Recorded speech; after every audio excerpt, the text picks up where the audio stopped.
एक पिपरी नाम के गांव में लाला सेठ की बड़ी कपड़े की दुकान थी। लाला के दुकान में मणि नाम का कर्मचारी था, जो लाला की लोगों को कपड़े दिखाने में मदद करता था। कई दिनों से लाला सेठ का धंधा अच्छा नहीं चल रहा था, क्योंकि उसे शराब की आदत लग गई थी। एक दिन लाला से परेशान होकर उसकी पत्नी ने उससे कहा, अगर आज आपने शराब को हाथ लगाया तो मैं घर छोड़कर चली जाऊंगी। नहीं, आज मैं बिल्कुल भी शराब नहीं पीऊंगा, तुम्हारी कसम। रोज तो आप मेरी झूठी कसम खाते हो, किसी दिन मैं सच में मर जाऊंगी। लेकिन आज सच कह रहा हूँ।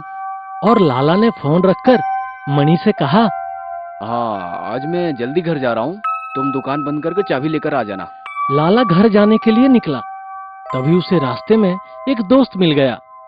उसे परेशान देखकर लाला ने कहा, अरे भाई सीताराम, क्या हुआ? इतने परेशान क्यों दिखाई दे रहे हो? क्या बताऊं, दिन भर बीबी की कचकच सुनकर मैं परेशान हो गया हूँ। उसकी जवान कैंची जैसी चलती रहती है, रुकती ही नहीं। इसलिए मैं ही बाहर निकल आया।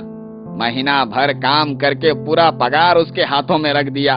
उसमें से सिर्फ 2000 रुपए मैंने दारू के लिए मांगे तो देने से मना कर दिया और अपना भाषण शुरू कर दिया। अरे भाई, मेरे घर में भी रोज यही होता है, इसलिए आज जल्दी घर जा रहा हूँ। तुम्हारा दुख सुनकर बुरा लगा। आखिर हम बेवड़े ही एक दूसरे का दुख समझ सकते हैं ना। तुम सही कह रहे हो दोस्त, चलो ना एक एक घूंट मार के आते हैं।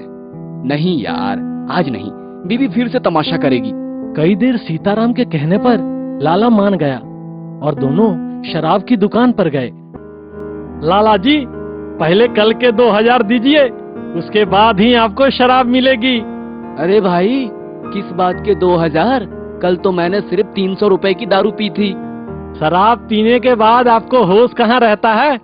कल आपने 4 लोगों को बिठाकर शराब पिलाई थी और कहा था कि इनका बिल भी मैं भर दूंगा, उधारी में लिख लेना। ठीक है भाई, ये लो।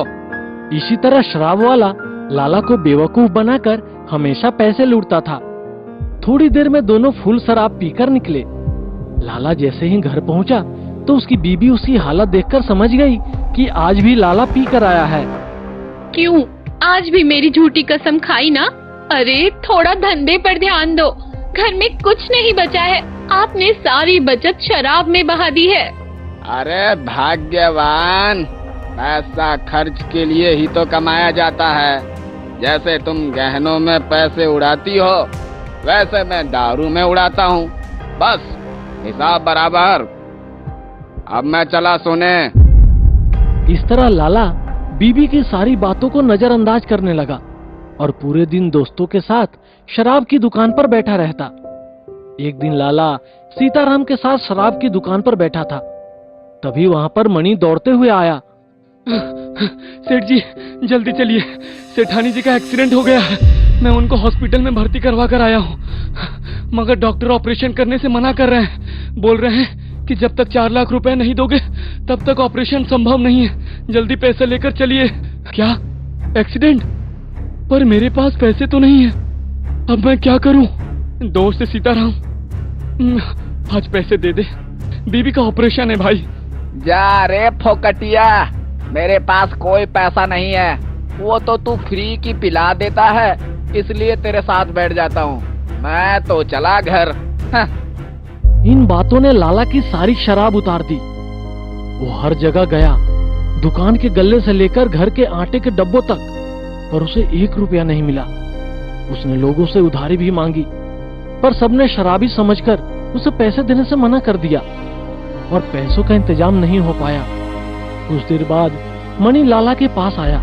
सेठ जी, सेठानी जी अब इस दुनिया में नहीं रही। यह खबर सुनते ही लाला के पैरों तले जमीन खिसक गई और लाला रोने लगा। मेरी पारो रोज कहती रही, शराब छोड़ दो, धंधे पे ध्यान दो, बचत करो। लेकिन मैं झूठे दोस्तों की बातों में आकर कहता रहा, पैसा तो उड़ाने के लिए ही होता है। अब मुझे सब समझ में आ गया कि बचत कितनी जरूरी होती है। अगर मैंने शराब छोड़ दी होती तो आज मेरी पारो जिंदा होती।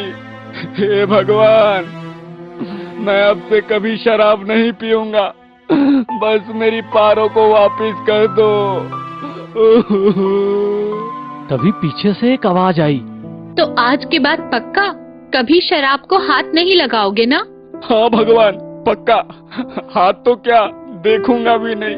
बस पारो को वापस कर दो। ये भगवान नहीं, मैं बोल रही हूँ। अब रोना बंद करो।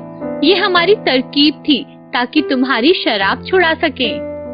यह सुन लाला बहुत खुश हुआ और उस दिन के बाद उसने सारी बुरी आदतें छोड़ धंधे पर ध्यान देने लगा और बचत करने लगा। और लाला ने अच्छे दोस्त भी बना लिए जो उसकी मुसीबत में मदद करे।